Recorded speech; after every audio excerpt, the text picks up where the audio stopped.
Hey everyone, Mr. MC here. This is a guide for round 18 of the manufacturer series. Let's get this started. Use the 150 meter board on the left as your first braking point. You'll be braking hard for a while, then eventually ease off of the brakes as you turn in. Let the car rotate around the turn before you start to fully accelerate. Now bring yourself to the right and brake just after you pass the 100 meter mark. You brake hard for a short moment, then ease off the brakes to let the car rotate through this turn. Get as close as you can to the apex and gradually accelerate. When you pass the path on the right, you want to start to ease off of the throttle, do lots of throttle control, and stick to the right side of the track as you want to brake before you pass the 50 meter mark. You can use this little orange marker on the right as your braking point. So you brake hard for a moment, start to ease off the brakes as you turn in, and gently start to accelerate. Do not go too wide out of this turn.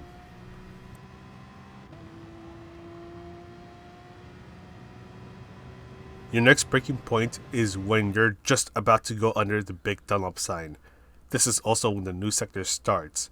So you brake hard for a while, gently ease off of the brakes, take advantage of the apex. Do a bit of throttle control through here, then bring yourself to the left, and when you pass this thin line that is on the left, you want to use some of your braking power. Just let the car rotate through this turn before you start to gradually accelerate. Now when the curb on the left ends, you want to use some of your braking power, control your braking power to let the car rotate through that turn and then gradually accelerate. Then brake early for this turn, use some of your braking power just to help the car rotate around this turn while you slow down. Try to get the car to quickly rotate around this turn, go for a late apex, and gradually accelerate your way out. We'll finish up this lap and then we'll go ahead and talk about the strategies.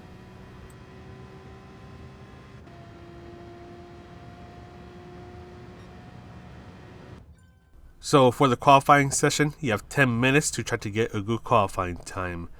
Because the tire multiplier is so low here, and because you are on racing hard tires, you can pretty much just go all out from the moment that you exit the pit stop.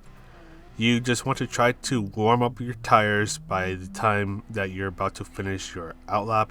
So pretty much just go pretend that you're in the middle of the race, and then you should be good to go. Your tires should be warmed up by the time you finish your outlap. You also want to find a buddy that you can get the slipstream out of, as it's going to play a key role in trying to get the best qualifying times. So by the time that you're about to finish your outlap and start your flying lap, you want to have found someone to get the slipstream out of while maintaining a safe distance so you don't catch up to them by the time that you're about to enter the first turn. So I would suggest trying to do that at least once, just trying to get the slipstream out of someone for your qualifying lap. And I will also suggest trying to get a banker lap. So with this banker lap, all you want to do is try to get a good lap time by yourself.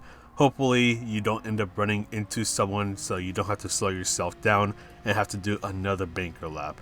And with this banker lap, this is just in case the slipstream laps don't end up going your way for one reason or another. You'll at least have a decent lap time that you set by yourself. So at the end of the day, get at least one banker lap in case nothing else goes right. Try to get at least one lap under someone's slipstream while maintaining a safe distance. That way you can get an even better time. And if you are in a handling car, you really want to make use of the slipstream. That way you can get a faster time. For the race strategy, this is an easy all-out race. You do not have to worry about the fuel. And for the tires, they might have a little bit of wear to where it might present a very small inconvenience, but other than that, you shouldn't have to worry about the tires being so worn out that you have to change the tires. Don't worry about that. Just make sure that you have the brake balance set to a value that will even out the tire wear on your car, and you should be good to go.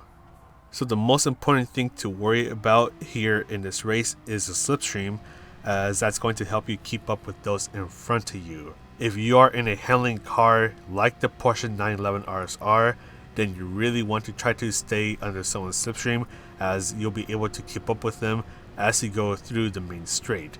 And as you see here, The car behind me, which is the newer Aston Martin, they were about 7/10 of a second behind me when we started to go on the main straight, and at the end of this main straight, they are now hanging out right behind me. And because slipstream is going to be important here, make sure you brake a little bit earlier than usual if you are under someone's slipstream. That way you do not end up punting the car ahead of you all the way to Pluto. But that is pretty much it for this guide. I'm going to go ahead and sign off now. So this is Mr. MCA, wishing you a good race, and I'll see you in the next video.